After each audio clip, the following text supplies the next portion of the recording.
Welcome to Living Chassidus. Together, let's live the Chassidus we learn.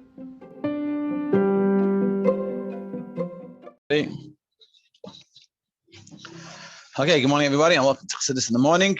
15 minutes to hopefully change your life. We're learning Inyanah Toras haChassidus, and the essence of Chassidus. This is shir is for Refuah Shalema for Chaim Baruch Eliezer ben Reza Esther. Should have a complete Refuah Shalema, the Kar Mamish. Okay, so basically, yesterday we were discussing and trying to understand essentially what is Chassidus, and today we're going to get straight into it. And what we're going to do is we're going to get into it. We're going to explain what it is, and then the Rebbe's going to give an example tomorrow, probably, and then he's going to discuss what this really, what this answer we gave, what it really means, and then how to apply it into our lives. So yesterday essentially we're asking what is Chassidus. Some people say Chassidus is, and we gave a few out of many different explanations. Some people said a few. There's a few of the answers they're given. So one of them is that Chassidus is, in the time of the Baal Shem Tov, the world was at a faint state. There was a lot of bad things going on to Jewish people. And Baal Shem Tov came, he made it, he gave us life again. He was like the defibrillator. And that's Chassidus, just giving you life after hard times. Some people say Chassidus is that you go to the film Adin, that you go above the letter of the law. That cutting the nails, someone told me actually, someone was listening to the share, I don't know if they're listening now, but they told me that the Rabbi used to cut his nails and flush them down the toilet. And that was sort of the same idea of what we were talking about. But back in the day, when they didn't have bathrooms to flush, so they would instead of burying it, which most people would do just to get it away, but sometimes, if you bury it and it gets rained a lot, it could come out, they would burn it.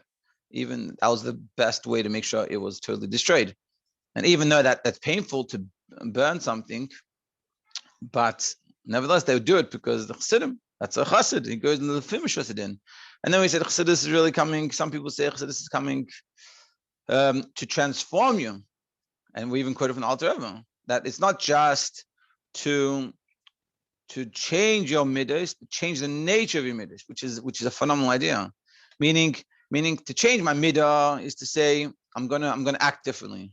I'm gonna work on myself to act differently, and I'm gonna be different. And you could live your whole life differently, but to transform, to change the midah, it means not just I'm gonna act differently, or I'm gonna work myself.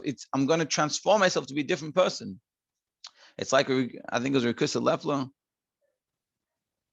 I think it was him, and he was a salt merchant. I've said this story before. He was a salt merchant, and basically it says in the Yom that his head was like as thick as wood, like he couldn't understand anything. And ended off, he worked on himself so much that he was able to and he understood Chassidus so well that the Mittler Rebbe taught. I think it's Imre Bina. It's deep. So they say it's one of the hardest, deepest Chassidus was written for him. That's how much transform. That's what we're talking about. What can be done. And these are all different things of Chassidus. And then another one was that Chassidus teaches you to understand Kabbalah with Mashalim, so even a simple person can understand Kabbalah. But let's see. What is Chassidus? So we'll move on. Pashut base. Page 25 in this book, and wherever you are, base. Move on. Pashut. So it's understood, and it's obvious. As we're going to explain. Toras haChassidus he nekuda achas. What's Chassidus? It's one point, she'eino murkeves mipratim shonim, that it's not formed from different parts. Meaning, like for example, like a car. And a car is made. A car is the sum of all these different parts: wheels, a steering wheel, the body of the car, the seats, the air conditioning, and all those things together make a car. So this is not comprised of all these parts. Since all the explanations and all the milas of Chassidus, what we explained before, and there's even more than that, and since they're all very different, so we must say, we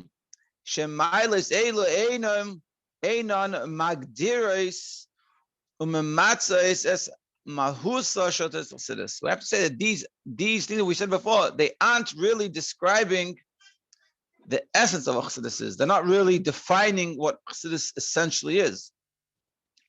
Chassidus here. So what is Chassidus? Essentially what is Chassidus? It's Nakuda Atzmis. Hamufshetes Minyanim Pratim. It's a singular point that is separated from different specific ideas.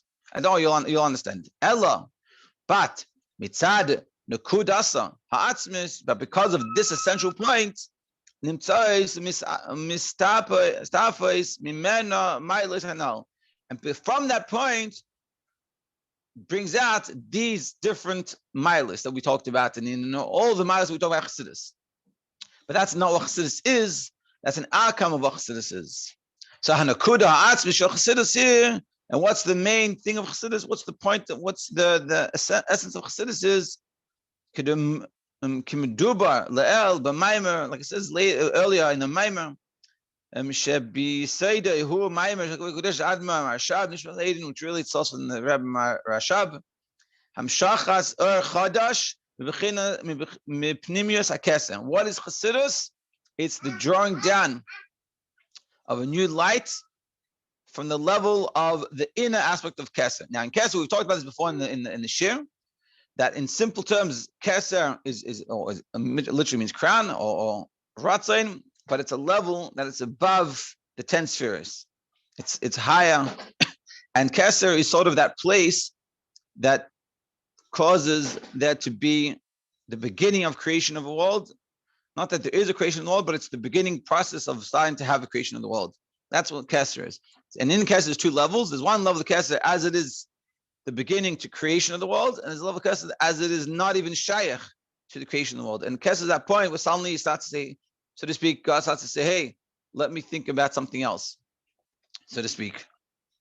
And what's Chassidus? Chassidus is the drawing down of this new light that's coming from the inner. The inner aspect of the kesser is the part of kesser as it is not connected to the world. That we're drawing something that it's, so to speak, not shaykh to the world, that it doesn't have a relationship with the world at all, not even a source for the beginning of creation. That light is what's coming down into the world. That's what Chassidus is.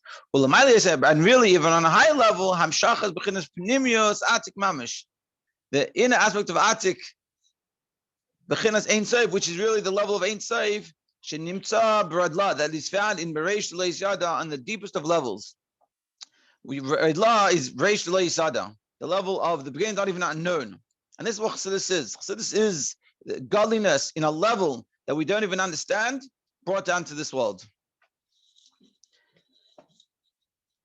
V'inyan zeh atzma, in this idea, that's explained in the Maimer, machriach, so this causes asher kol hamaylos haChassidus hamavoy ares b'mekayim shonim heimerak histafus min kudasa atzmis. And every explanation that we give of what is accomplished by Chassidus is coming from that point, from the Ein Sof or Radlav, Reish Leis Yada, level that you don't even understand.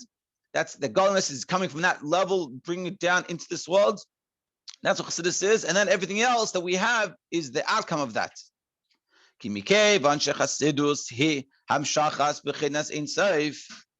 Chassidus is the drawing down of a level of godliness that's from this level of Ein Sof, of the infinite, therefore it's understood that Ein Sof is the essence of Chassidus. And everything else, everything else is coming from that point. Chassidus is Ein Sof, and everything else that comes out. And because Chassidus is Ein Sof, so therefore the Baal Shem Tov can come and to give chayas to the world when it's a state of faint. Because Chassidus is Asmos, therefore a chas will go to the Fim Din and he'll burn his nails. And that's what we're saying. What is Chassidus? Chassidus is Ein Sof, Radla. And because that's what Chassidus is, so then everything else comes from it. And because of that, we can transform ourselves and really change our nature. And so that's essentially the answer. So now we're going to give the answer. We have to explain all what this means. Gimel, page 29 in this book, up to Gimel. Ha'amr le'el b'negel his Chassidus. This is what we explain in regards to Chassidus. Hu b'chlalus b'chal chalkei Torah. This also applies itself in Torah itself. The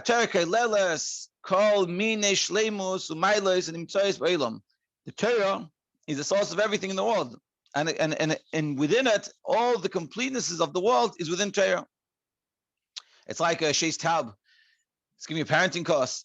It's called From Inside Out, and so it's talking a lot about like how to understand parenting, not like tips and tricks, but how to understand. And one of the things he said, someone asked once in one of the classes, what you're saying sounds very much like a certain shitta in parenting, a certain type of parenting style. So he said, listen, I haven't listened to any of these parenting styles. I got everything I got from Chassidus. Being that Torah is true, so any other truth that is found in the world is because of it's because it must be the same as Torah. That's what we're saying. So Torah, you have these five, you have different parts of Torah. So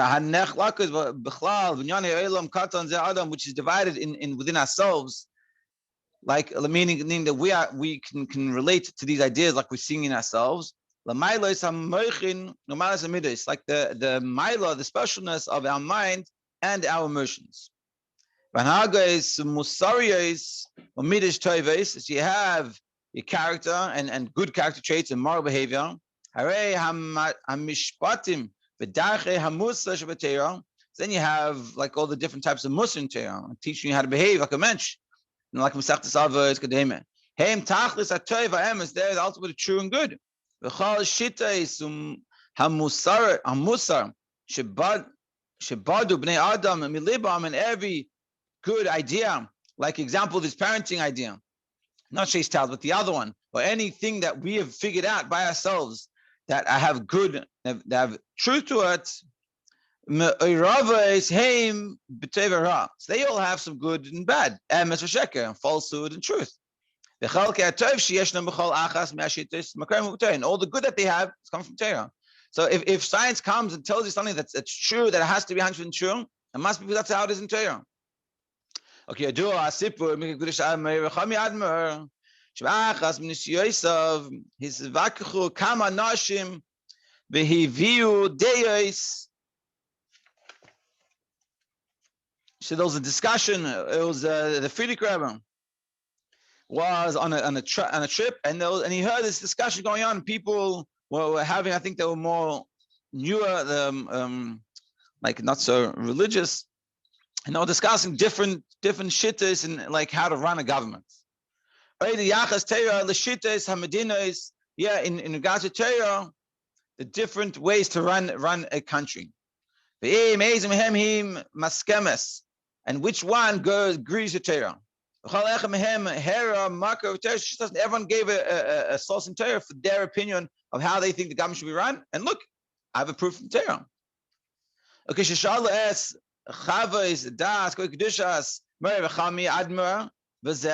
when I asked the Frierdiker Rebbe, what does he say about all these opinions? He said, HaTorah, being the Torah is ultimate of truth, and the good. So all the good aspects of everyone's opinion is in Torah. Because everyone brought an opinion according to Torah. So which one's right? He said, you all have an aspect that's right. Because there's an aspect of what you're saying is coming from Torah, and that part is 100% true. But in regards to wisdoms, Torah is the ultimate wisdom. Like it says, it is the wisdom and understanding in the eyes of the nation. The Torah is the ultimate of wisdom. This is all a bracket. So just to where we're going, so we were saying that Torah has in it with all the completenesses. Everything that's good and complete is all coming from Torah. So everything that comes into the world, even the higher worlds, everything is dependent on the Torah. Even in the upper worlds, any little piece of Torah, that's what, because like it says, Hashem looked into the world and looked into the Torah and created the world. The Torah is the source of everything. What's the time? Yeah, we'll do 1 more minute. This, that the Torah has all these aspects, that it's true on like the example, that story of all these different opinions, because the Torah is true, the Torah has an aspect within all of them, but you wouldn't say that is Torah. And anything good and right and correct in the world that the Torah agrees with, you wouldn't say that's Torah. It's not that's the Torah.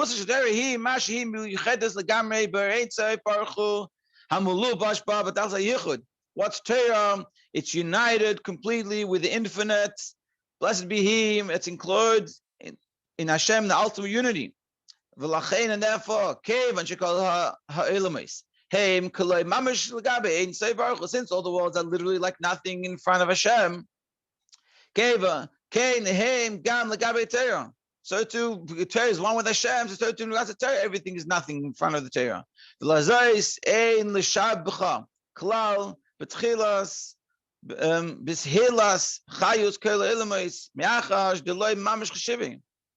Therefore, you shouldn't give any praise in the Torah that it's giving life also to the world, but the Torah is part of Hashem. Because of the essence of what the Torah is, which is which is united with Hashem.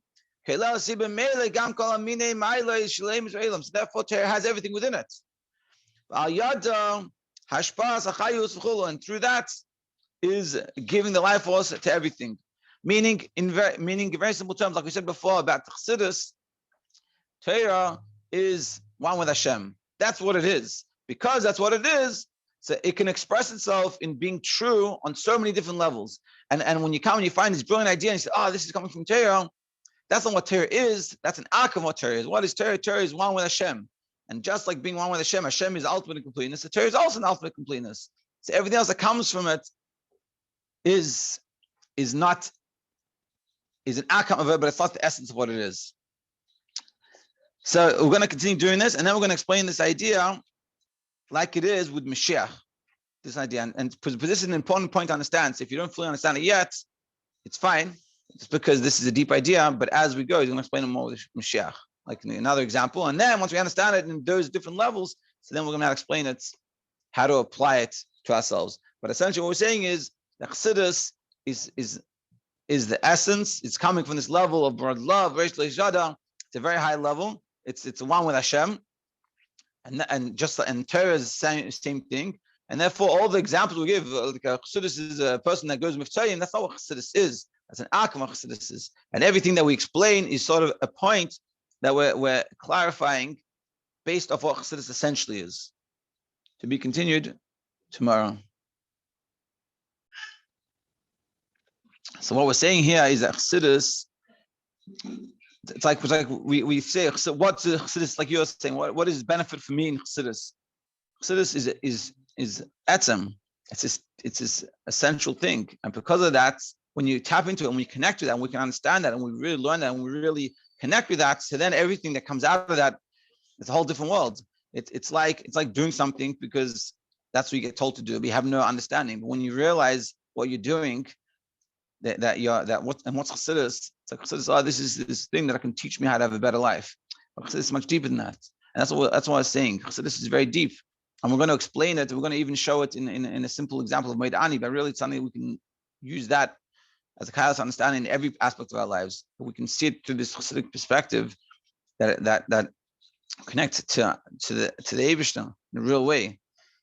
And some people say, like, what do I need to learn Chassidus for? Especially people outside of Chabad. What do I need to learn Chassidus for? When you learn this, the question sort of goes away. Of course you need to learn Chassidus. It's not just learn something else. Not another Pirush on a Torah. Chassidus is the etzem. That's what we're saying. Chassidus is the etzem. And when you learn the etzem, your whole life changes and expresses itself in all these myriads of ways. But you have to learn the etzem. You don't want to know the etzem of everything. And that's sort of what we're saying.